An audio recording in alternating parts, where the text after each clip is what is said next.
Welcome to Swimming with Allocators, the VC podcast from the LP perspective, with your hosts, Alexa Benz and Ernest Sweat. You ready? Let's dive in. Welcome, Senia. So lovely to have you. Fantastic to be here, Alexa and Ernest. Thank you for having me. Of course. You are a true global citizen, so we appreciate that you will be a translator for us sitting here in the States. Would you mind giving us a quick background on how you've come where you are today? Sure. So I'm Senia Rapisarda. I have been in Canada now for 15 years. You can hear from my very slight accent that I'm Italian.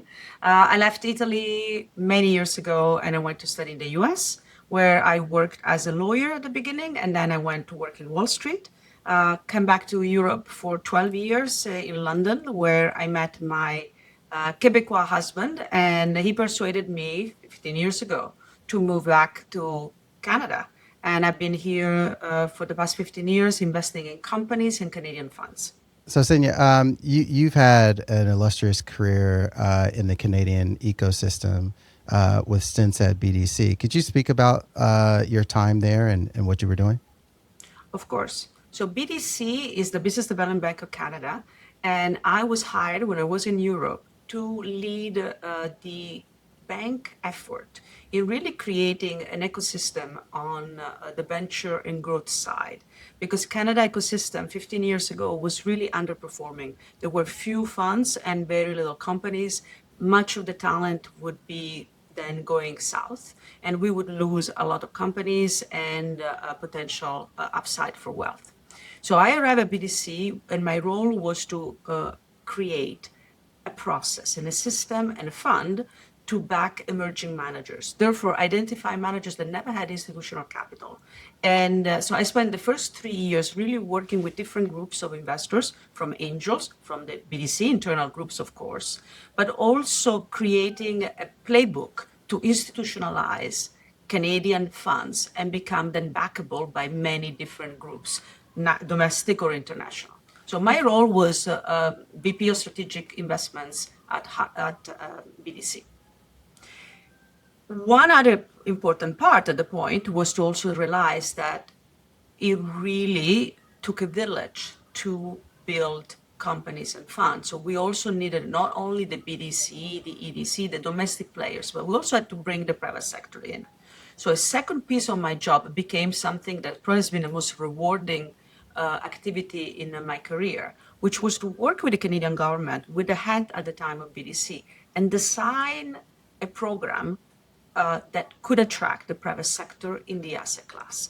And that was the genesis of VCAP, the Venture Capital Action Plan, that we designed at the time with the Conservative Party, that then was adopted also by the Liberal in VK in following years. And again, think about it, especially in this time of polarization, how important and how great is to have something that is working and that both parties will adopt. So this has continued, and for the last 12 years, that's what we've been implementing. And that started when I was at BDC.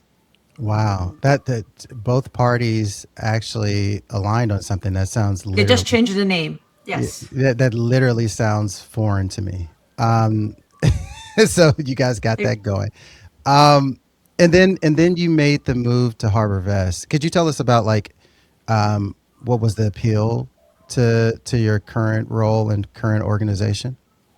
So I spent most of my career in the private sector. So the BDC was this kind of semi-public situation where you have the double mandate, which is really exhilarating. It's very interesting, where you are profit making, maybe not profit maximizing, but you have several double bottom line. But of course, coming from the private sector and top global players, the name of HarbourVest has always been in my address book. And so at the time was one of the group that I had been asking information on how to design the VCAP program. And they had been incredibly generous and open in saying, these are the best practices. This is what we've seen. This is how we built, because HarbourVest had been in business for now 45 years, at the time 35 years, and really one of the first players in putting in business some of the top venture franchises in the US. So I asked them, how did you do it? What did you do? What is your playbook? And they were incredibly open. So when we did the tender, HarbourVest was one of the participants, and approached me and they said, if we win, would you be interested in leading then the effort? And so that's how we came together. I read a wild stat. HarbourVest was the largest growth investor in Canada in 2025, deploying 1.2 billion, catalyzing much more.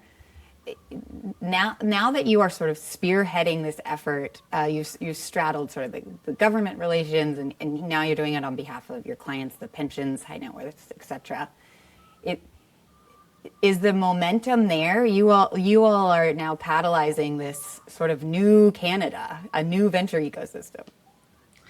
So this is incredibly exciting. It's a perfect storm, and in a positive way. So I'm a half glass full person, and so of course since 2016, we look around the last 10 years, we're all exhausted about all the up and down, whatever your allegiances may be. This has been a lot of news cycle changing continuously, and investment is very important that you keep a steady pace.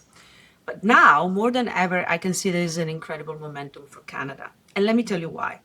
So obviously, when we started investing, both as BDC and then with HarbourVest, I always told people there was a lot of education of the pension plan, education of the different players in the asset class. That venture and growth and innovation was agriculture and not geology, meaning that having a bigger drill suddenly doesn't make you find this nugget. So suddenly having a large pocket of capital did not make you find this big nugget of hidden managers, of hidden companies that have been silently building. No, it is agriculture. You need to seed. You need to really put the different kernels in place. And that starts at university level, at incubator level, and then seed, and then provide a continuum of capital. So in the last 12 years, if you see the trajectory of startups and funds, number of funds that are now on fund 2, 3, and 4, this has been steadily growing. True, we had a kind of a dip of capital that has happened almost everywhere in the innovation. It's due for a variety of reasons, and Canada always overreacts a little bit. But I think right now, for a variety of reasons, Canada has every single element to really take the mantle in innovation, North American innovation, and be the trusted partner that so many LPs, so investors, or so many entrepreneurs are looking for, which is somebody stable that is there and has the capital and the talent to execute. What do you think needs to be done for Canada to really take advantage of all that opportunity and all those characteristics? What do you think is missing today? So many people will say capital, but that is such a reductive answer. So no, I will be contrary on this. Of course, capital. I think we need bigger tickets and bigger checks. And I'll explain you why this has an impact also on the population. But at the beginning, it's a change of mentality. Before, you would meet entrepreneurs that will do a company, invest in a company, set up a company, and then sell it for $100 million, say. And that was a big success. Take 80 million, whatever the share was, and go and play golf in Florida. The repeat entrepreneur was not a common element in Canada. That has changed dramatically. People would maybe take a break, but then come back for more. They will come back as a much more knowledgeable entrepreneur, the experience, and therefore creating a circle of having, first of all, returning the capital to their investors, but also continue to create companies. So what needs to change is this has to be done a bit more, and I think it's happening. Building company and creating wealth is not only for the entrepreneur, but is for the community. And that is a really virtuous circle. So this is happening at a certain speed. I think now Canada can take the pride that is really clear. I'm European and Canadian, but if you go to Europe, the appreciation of what trustworthy partner and incredible country Canada is, it's very, very, very strong. And so I think the timing for us to take the mantle is there. Mm-hmm. Obviously, there is the capital side. I think the one part that has been missing, a bit because, we're split in provinces, there is sometimes focus only on regional development rather than national development. And the fact that we have some of the best and top pension planning in the world. Those are powerhouses. But with power and size comes also the fact that investing in local innovation can be considered reductive or just doesn't move the needle, it's too small.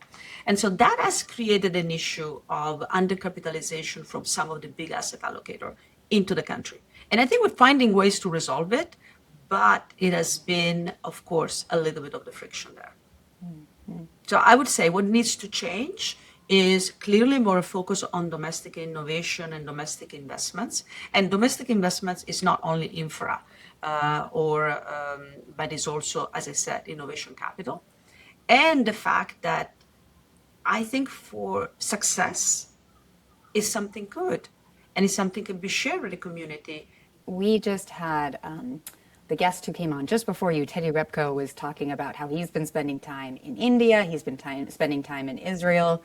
For allocators in the US, what would you recommend? How would you recommend that they start looking at the Canadian ecosystem, and where are the big opportunities? You know, if you're going to get excited, what are you going to get excited about? So my CEO just recently spoke about the most important tools that we all have, which is the only free lunch at the end of the day, and it's diversification. So I think diversification is essential for any asset allocator. We're a global firm, and we've always been kind of trailblazing in markets such as Israel or Asia for many, many, many years, and India among those.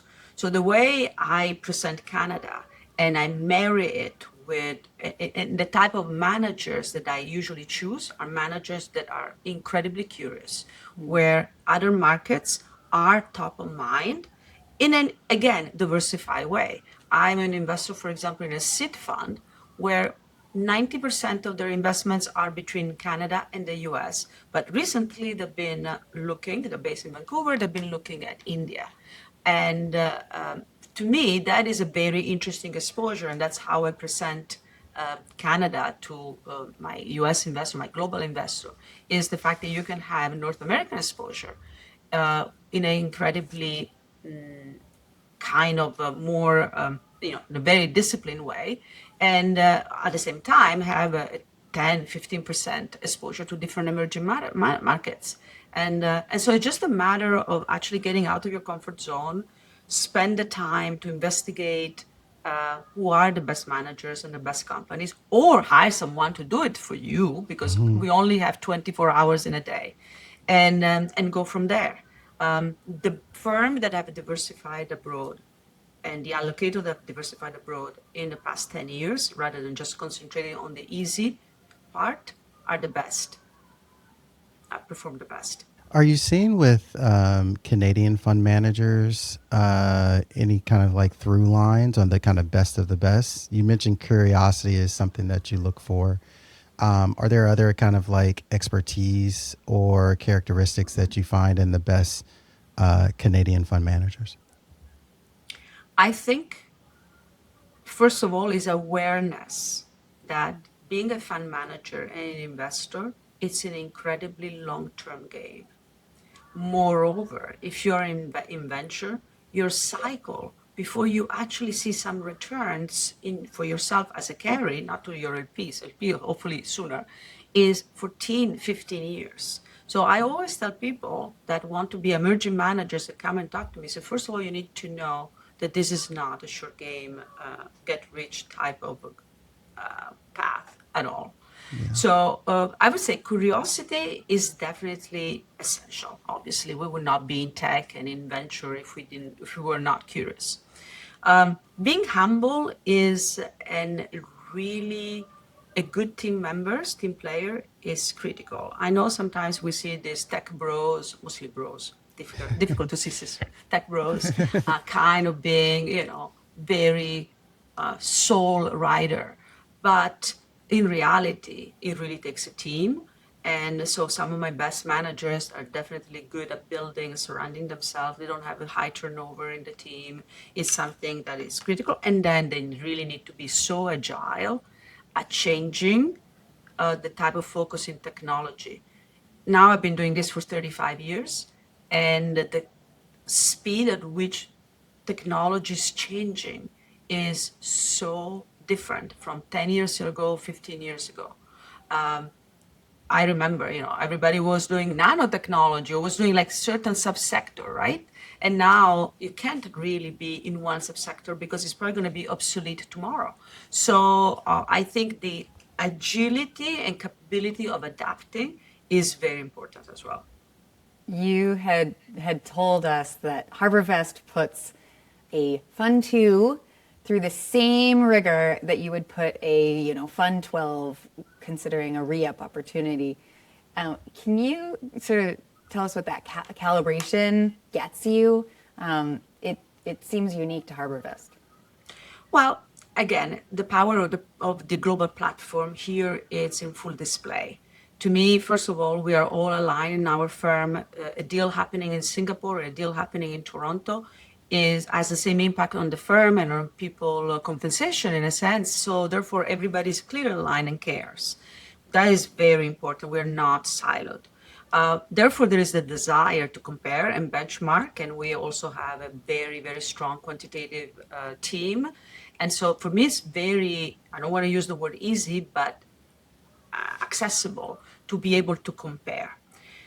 Emerging markets have never scared us. As I said, we were first movers in Asia, in Israel, in South America. So we did have this kind of desire to see where the puck is going. It's part of our nature. But yes, the same scrutiny applies. And so there are some very interesting investment committee discussion. But people have a kind of a playbook of seeing what we call it, a recognition pattern of success in what we look at. And maybe you do not have a 12 funds track record, but you do have a history of success, a history of how you're building the team, how you are how curious, like some of our managers came to Boston and came to Toronto to talk to us and ask us, how do you build a successful firm? And I remember the one at the time, I not retired, the founder of HarbourVest, Brooks Zug, sat down with a Toronto-based $60 million fund and basically spent time telling the GP how to build a successful carry, an option, an incentive, and how to support the younger group people in the fund to be able to contribute. Really going to the nitty-gritty of what makes it successful. And that to me is very important because again, is a way to calibrate at any stage. We spoke about in our pre-conversation was how there isn't really any excuse not to understand the kind of fund management work, right? There's so many blog posts, Reddit posts, articles, playbooks shared. So I'm curious, like, what do you expect? What are your expectations from a GP? And then what are the things that you feel like are still like spaces for them to learn and you're willing to teach? So we have an open door policy, and part of my mandate, of course, mine, I represent the private sector, and most of the private sector are my investors. Therefore, my mandate is absolute returns. On the other hand, I take my kind of more double bottom line very seriously. So educating and giving really good, important tips to emerging managers is important. So when you go in front of an institutional investor, don't go there as a visit just to see how they look and what they do, a fishing expedition. Be prepared. So managing a fund, there is so much capital that is left on the table by bad management, basically not understanding the principle of fund management, whether it is recycling, the difference between gross and net, and which is what makes you then appear on first quartile, second quartile, third quartile. And a lot of people would come into my office and say, we're first quartile. So well, they don't think I check. Of course I would check, and maybe they're not. So it's very important that you know what moves the needle. And the needle is moved a lot. There is like quite substantial dispersion when you don't manage your fund properly. Those are boring stuff. I know it's much more interesting. I'm going to invest in this company because it's going to be the best in AI and it's going to be the best in the stock. That is a very good story. Fine. But also to show how good steward of other people's capital you're going to be in every single aspect is so important because it shows you've done your homework. So this is, because it's my field, that shows that you have done your homework in a place where you and I can compare notes. Because as I said, technology is super quick. So it will change. And so if you come in and said, I just have the best AI stack that is going to be native language that is going to do A, B, and C. In those 10 minutes, there's no way I can check whether you're telling me the truth or not, or whether it's, or you don't. But I can check I can check how good you've been in really building a structure for a successful fund. And that really takes just a bit of research and a bit of a willingness to study. Absolutely. And on this, the Canadian managers were behind. I think now there really have been quick studies. We spend a lot of time in educating. We sit on every single LPAC, and we've been really trying to raise the bar there. It's an easy one to raise, by the way. You just need to study. Now we're going to take a quick break to speak with our sponsor. All right, today as our special guest, we have Nick Cassin, who heads up Sidley's secondary practice. Nick has a ton of experience with fund liquidity transactions. He's focused on venture, but also PE, real estate. So any questions you have around continuation vehicles and LP and GP-led secondaries or tender offers, those are the things that his clients are coming for him to ask about. Welcome, Nick. Thank you. Thank you, Alexa. It's great to be here with you. We've been hearing a lot more about continuation vehicles, CVs. When would that make sense for venture? Right. So the rationale for continuation vehicles is somewhat asset agnostic. And so it really remains the same across the transaction asset classes. And that is that if you have an asset where you believe, and you being the sponsor in this instance, that with a little more time, i.e. the term of your existing fund is running out, and therefore you have limited time to hold the asset, and you need a little more money, i.e. you no longer have capital commitments that you can draw down from your investors in order to make follow-on investments in the underlying portfolio company, then it makes total sense to approach a CV transaction whereby you are giving your existing investors an option for liquidity. That's the best option, i.e.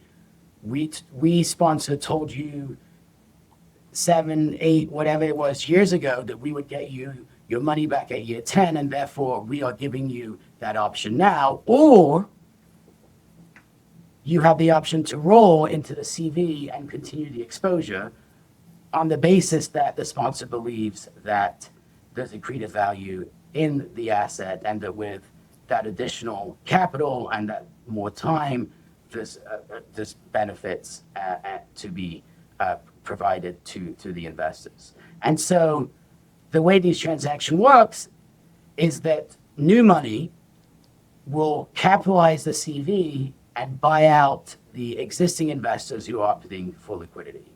And one of the trends that I'm seeing in these across the market more generally is really the expansion of that new money capital and where it's coming from.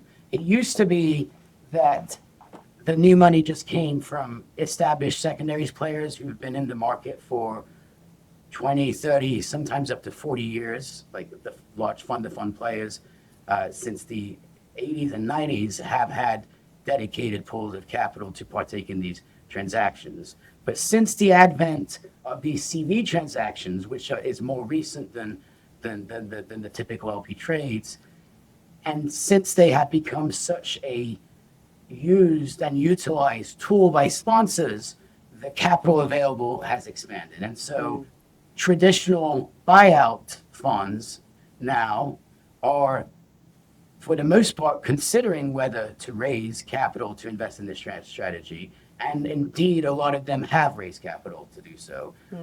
You've also seen more family offices partake in these investments, in particular in the oil and gas underlying asset classes, but also in venture. Family offices looking to get exposure to these large venture companies that are approaching or considering IPOs. And so one of the other trends that I've seen as the market has developed, in addition to this expansion of capital, is really the growth of the mid-market and the application to venture capital. So when these transactions first came about, it was really just for the large PE funds, and that's who, for a number of years, were the only sponsors that undertook these transactions. Not so today.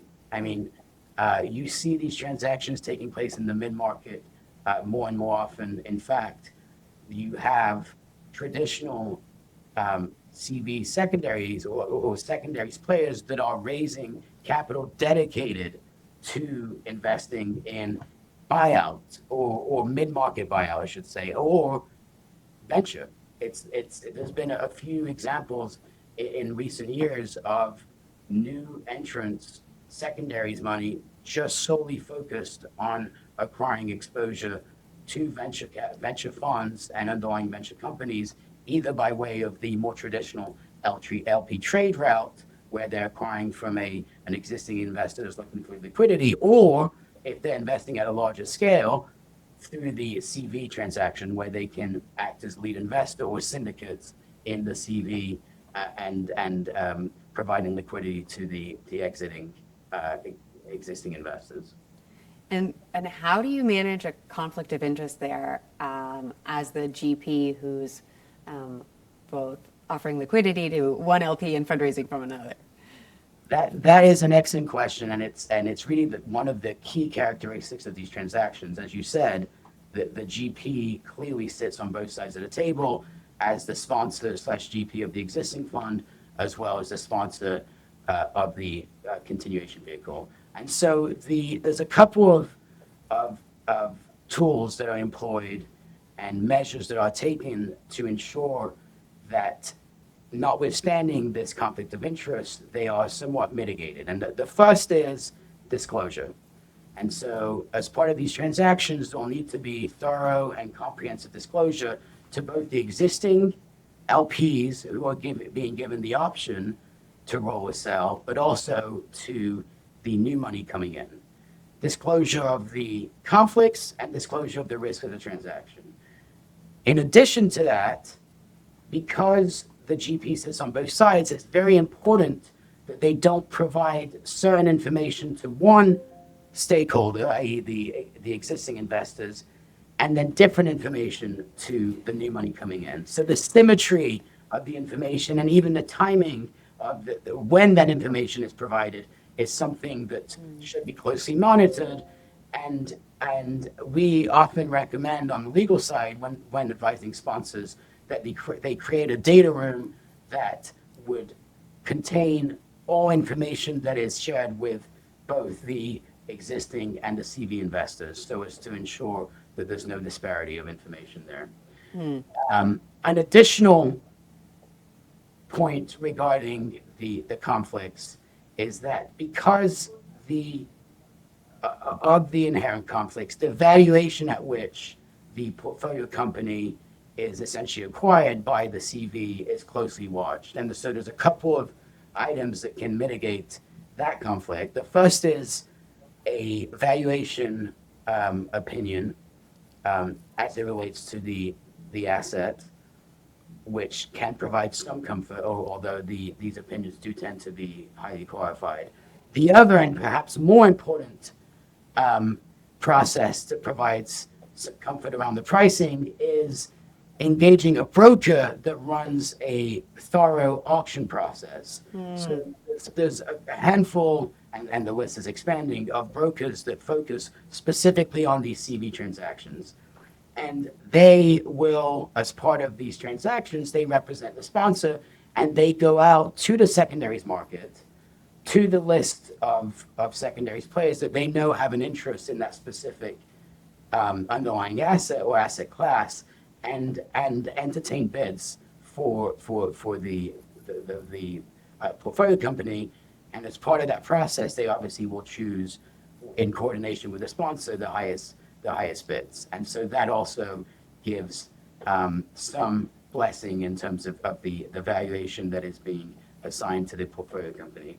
And then lastly, I will say that in terms of the blessing the conflict, the advisory committee of the existing fund plays a key role. And so the LPA regardless of the asset classes, for private funds will contain a provision that says that and this applies in 95%, there's obviously some exceptions, but that there's a board of representatives of the LPs, usually called the advisory board or the LP committee, that needs to approve any conflicts of interest. And if there's ever an example of a conflict, this is one of them. And so as part of this transaction, the sponsor will go to the board and seek their blessing to waive this conflict of interest. And in addition to going to the board, it is often the case that the LPs as a whole, i.e. a certain threshold of those LPs, will need to also bless the transaction. And that is because the LPA for the existing fund often needs to be amended as part of these transactions. And in order to amend an LPA, you would typically need a majority of LPs to consent. And so they are also approving the transaction. Are you anecdotally seeing any trends in who's opting to remain a long-term partner as an LP versus who's taking the out? I think it really does depend on, it's somewhat bespoke on does the LP need liquidity?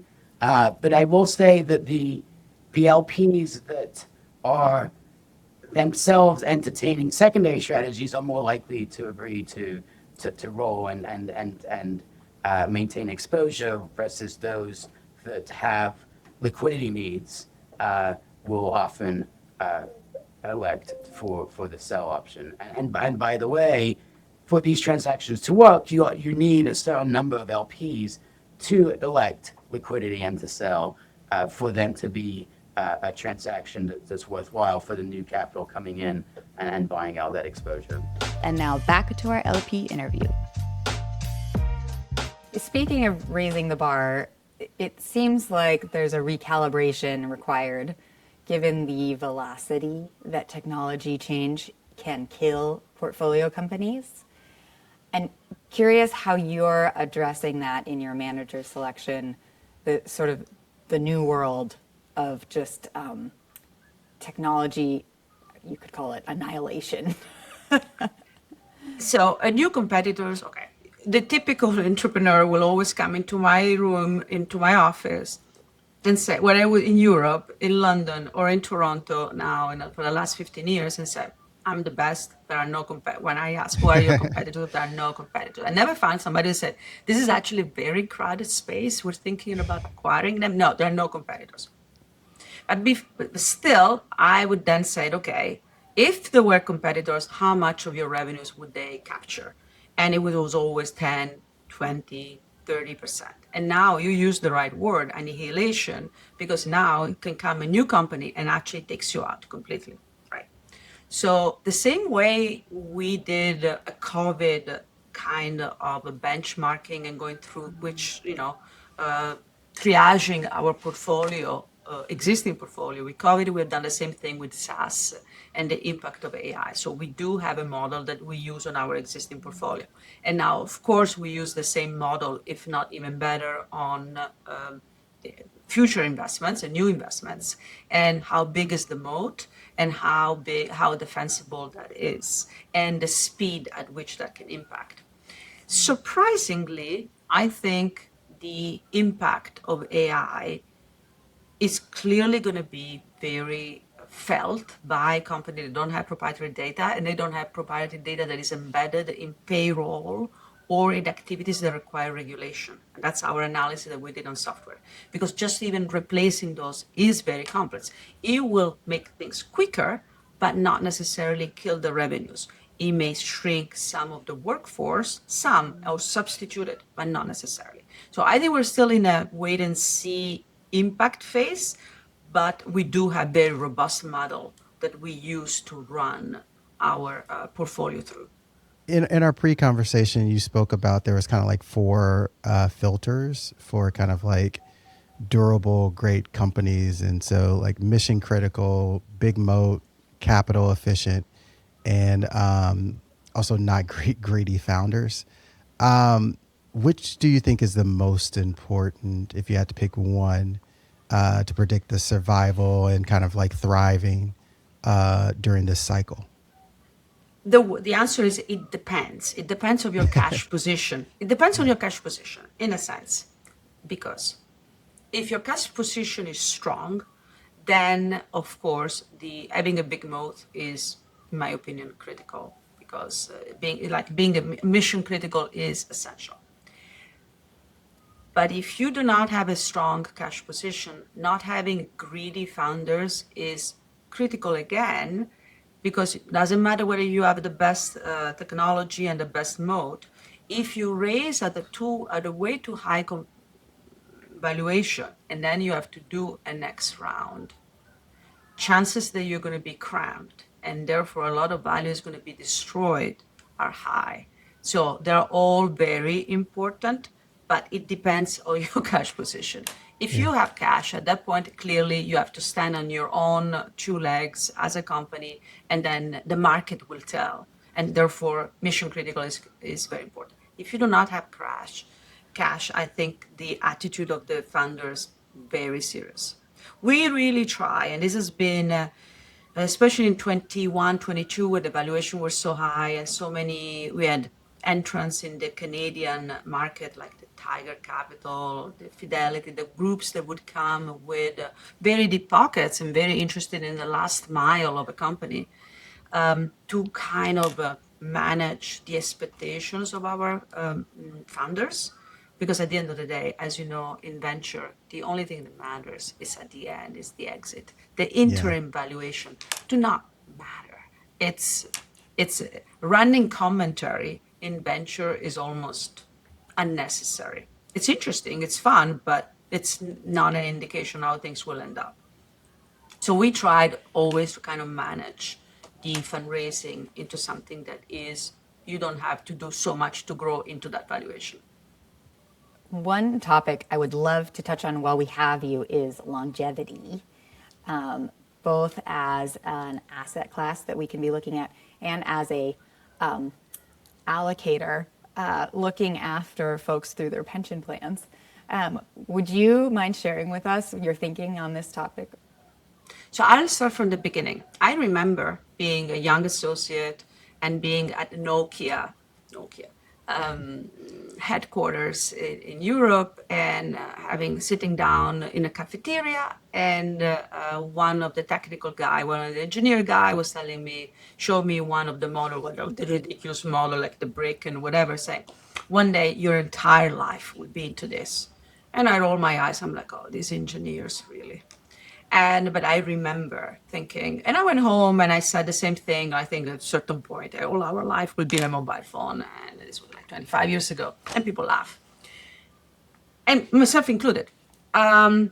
Recently, I have been at a conference, and it was about longevity and the impact. I was surrounded by all allocators, including many Canadians. And at a certain point, it was a Harvard Medical School. The professor said that he had done an experiment now in rejuvenating cells, and it was working in mice, and it was working in monkeys. So he thought it was going to be probably happening in 5 to 10 years and applied to macular degeneration, joints, and I was like, skin. But he said, no, he was going after big diseases, fine. But that the age was going to be probably people would expect to live on 105, 110. And I had an actuarian from one of the big Canadian pension plans saying, oh my God, my pension base is already one of the has the biggest longevity in the world. And this is changing completely the mathematical model, and 7% is not going to cut it. And so I look at him and say, you see, now you like venture, you should be investing more in venture, because that way you can go after real alpha. So I think there is a lot to be said about the longevity. There's a lot of, right now, again, we always think more of the tech bros into, doing some type of injection to keep them living forever. Not necessarily. I think it's more about living well rather longer, living better, and making people staying at home more. It should be an area that it should interest also very much insurers and companies providing healthcare and and the government in general, because keeping your elderly more at home rather than in a hospital or in institutions is actually advantageous for society. So I think there is a lot to be said. I think that's where actually AI can do really a lot of good in the speed in which they're delivering a health solution, and also in robotics. I mean, I honestly think that many of us, if they think about old age and they think about somebody living with you, kind of cringe. But somehow I've just saw these little robots that is a pet robot that can also open and give you medication, come to you and bark and tell you, time for your medication, and also use me to get up from the couch. And suddenly I was thinking, that would not be that bad to actually have the little pet robot doing that for me and probably keeping me home. How are you all incorporating kind of this trend in your manager conversations or even how you diligence fund managers? That's a very good question, Ernest. I honestly, as I said, for me, when I see people and I meet people all different space in technology, is to the capability to see where the puck is going. But on the other hand, not the people that jump on the wagon just because they heard it. So they have to have a history. Like, for example, right now, defense tech is all the rage, right? Everybody's talking about defense tech. And I'm like, okay, but what do you mean? I kind of course, dig and thinking, okay, for me, urban tech can be considered defense tech in Canada because 80% of population lives in big cities. The safety of our water system, electrical system, all the cyber attack, that is defense. Is this what you consider defense? So I splitting the truly curious and visionary from the wagon jumper is step number one. Second is really making sure that they have been double clicking and developing a thesis that is proprietary, or there is a special sauce, something where there is, this is where I'm going to go. At the same time, again, the dance is always very difficult, having the agility to pivot should that not really work, right? Because investing, I don't know, 400 million, say, in this part of the technology that doesn't exist anymore, it's problematic. So I would say that, and then of course, the quality of the people. I'm very strict in the type of ethics and people that we share our time and capital with, and for me to be good people, good person, and considered in the society ecosystem is very important. We have a rule at HarbourVest where we do many reference calls, and one bad one is already a bad sign. Two is an absolute non-starter. And sometimes in Canada, we want to be nice about everyone. So you have to go a little bit off list, or you have to say, generalize it so you don't ask specifically about a group. But it is a very important tool. That's a helpful tip to ask about the group, not the individual. If you had to pick one, which one would be the best? Oh, yes, more than asking specific question about an individual or a team. Who is the weakest link? You are speaking to your clients constantly about the venture opportunity. You described how Canada's venture ecosystem, swings a little further with the ins and the outs, that the capital really did leave the country for a bit in the venture ecosystem. What's that argument to your clients? What's making you personally really excited that, all of our folks listening are constantly talking to allocators who have partners, LPs, et cetera, that don't necessarily feel the same enthusiasm for venture today? For sure, there was a time where the word venture, and still sometimes some boards don't even allow to be mentioned. So we call strategic capital. We find different names, right? So first of all, I start with something very serious, which is innovation capital is sovereignty. People think that sovereignty is borders and land and war or things like this. No, innovation capital is part of the sovereignty and the sovereignty of the future. And so it's essential that we keep and retain the talent, not only as taxpayers, please, that is very reductive, but basically really as a growing nation and a nation of visionary. We have phenomenal talent and phenomenal university. So one starts saying, this is important. This is part of of who will make Canada of the future.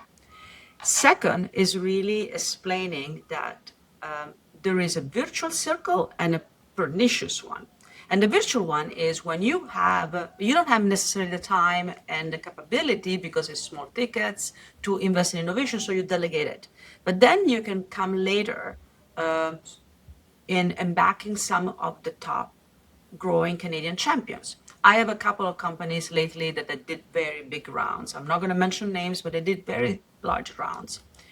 And the majority of the capital, you mentioned HarbourVest catalyzing 1.2 billion, in those investments, they came from pool of capital that were not Canadians, right? Because my fund in Canada can only write the size of a certain ticket because, diversification, again, I cannot write more than $5-10 million. So if I want to do a very large round, then I need to go and, using the beauty of having a large global platform, take other pool of capitals. But those are the pension base of California or the pension base of Australia. And so who is benefiting from this company then going public after you de-risk it, which is, double the irony, is not Canadian based. And so the big returns will go, sure, partly to us, but a very large chunk will go to a different country. That is not helpful. So we need to break that. And I think the data was that 90% of tech recap, of tech later stage Canadian, were done by international managers. And so I think there is definitely room for us to take a piece and participate. Because of this sheer size of your organization, I'm always curious on how an emerging manager should approach an organization like yours. Do you have any guidance on how to navigate that, given you all have so many legs to the tentacles out there? So, as I said, we have an open door policy. So people will write to us and we will definitely get back to them and have at least one meeting. And then what I tell them is usually this is what I would like to see. And I said, for example, I tell very immediately, I don't waste people's time. Say, well, maybe call me, whatever. No, I said, listen, this is what I would like to see. A first-time fund it's better off without this type of institutional capital, because this institutional capital will burden you and your organization with so much requirements. So go with the FFF, the friends, family, and fools, I call them in the lingo, the 3 Fs. But start creating, first of all, an initial, maybe you do a pledge fund, or maybe you just do it a small fund where you show your thesis is proven by the fact that you can source the best deals. And then come back to me and show that at least that's what you're doing. Like you do milestones that are not necessarily exit. You just tell me a story and then come and update me every 6 months, telling me 15 minutes just to give you an update. We now have closed 20 million and this other company we're investing. The thesis is holding. That already creates track record. Memory in the company, because we track everything. We are very quant-based. So I will have notes that are uploaded and they will know. And if I end up under a bus, somebody else will know in the firm that you spoke to me before. And we will track at that point how, the what I call the say-do ratio. And if the say-do ratio is high, that already creates track record. So there is that. So step number 1, talk to us. If we say no, don't just sulk. Come back. Come back every 6 months with an update. 15 minutes, even an email said, this is what I've been doing. Please let me know if you would like some type of further update. Second piece, I will always make sure, or myself and the team, we're all trained to tell you, this is my sweet spot for direct deal. Bring me a co-investment. I always joke that average length of a fund is commitment is longer than the average marriage in North America because it's 14 years, right? So for me to commit to a fund and paying fees for 12 years plus extension takes a big leap of faith. And therefore, it's much better that we date before with a deal. And I see how you operate, what you're doing. And even if then I end up not doing it, you are start bringing me co-investment. And that is so important. And many of the co-investment that happen in Canada are not big enough for the big allocators. But when you have a dedicated fund like we do for Canada, then is the $5 million, $10 million that actually are the right buy size to work together with an emerging manager. So again, step number 2, bring me something, show that you are willing to do co-investment. And 3, absolutely be prepared on all this, not only on fund management, but always be prepared to, like you're presenting to a top institutional investors. So don't come with just a chit chat. Be very professional. For institutional investors, this still matters a lot. How do people get in touch with you if they think it's a good fit, and to sort of self-filter? All our details are on the internet, so HarbourVest.com. My name and last name are very memorable. Not that many people with this name on LinkedIn, and they can send me a message on LinkedIn. They can send us an email, and we usually, I'm pretty responsive. And if I don't respond, please pester me. It means that I just thought, I should respond, and promptly forgot. The perks of middle age. Understand. The longevity guys. You guys cannot understand. No. Those longevity scientists, they're going to figure it out for us. We'll have the memories of elephants forever. Apparently now there are some, we're looking, I'm very curious, peptides that do wonders to your memory and different things. So we'll see. I'm not sure that I want to remember everything, but. Can we have selective peptides? Exactly. Yeah, selective, That's what I want. selective peptides. Yes. That's what I want. My mother said I always had those. I remember what I want. Senia, thanks so much for being on. It was a pleasure. Really appreciate all your insights, your natural curiosity, and thanks for being on the podcast. Thank you for having me. And I have to say that as an Italian, not having Italy in the World Cup and having Canada in the World Cup is a little bit discombobulating. But I'm very proud, and I'll be wearing the jersey, and so go Canada, go for next week. Yeah. Yeah, it's happening. Yeah, Absolutely. Thank you. See you later, allocator. After Portfolio Tile, investing with a smile.